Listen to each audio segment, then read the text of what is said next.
তিন ব্যক্তি আল্লাহর জিম্মায় থাকে। কয় ব্যক্তি? এক নাম্বার আল গাজী ফি সাবিলিল্লাহ, জিহাদের ময়দানের মুজাহিদ আল্লাহর জিম্মায় থাকে। দুই নাম্বার আল হাজ্জ ওয়াল মুতামির, হাজী সাহেব এবং উমরা আদায় করি আল্লাহর জিম্মায় থাকে। নারীরা হজ করার সুযোগ পায় না, মা বোনরা কিভাবে হজ আদায় করবে? আম্মা জান আয়েশা আল্লাহর নবীকে বললেন, ইয়া রাসূলুল্লাহ নারল জিহাদ আফজালাল আমাল, আমরা তো দেখি জিহাদ অনেক শ্রেষ্ঠ আমল। আফালা নুজাহিদু ইয়া রাসূলুল্লাহ, হুজুর আমরা নারীরা কি জিহাদের সওয়াব অর্জন করতে পারবো না? হুজুর জিহাদের তো অনেক সওয়াব, তো আমরা নারীরা জিহাদে যাবে না কেন?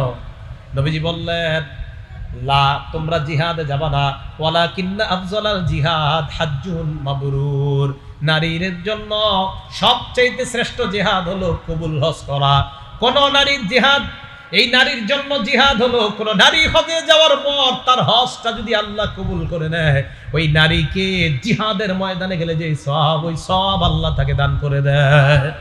মা বোনদেরকে ওয়াজ করবেন, তোমরা হজে গেলেই জিহাদের সওয়াব পাইবা। সহিহ বুখারী হাদিস নাম্বার 1773 নাম্বার হাদিসের বর্ণনা, যে মা বোনরা ওনারা হজে গেলেই তাদের হজ্জে মাবরুরের সওয়াব আল্লাহ দান করবেন।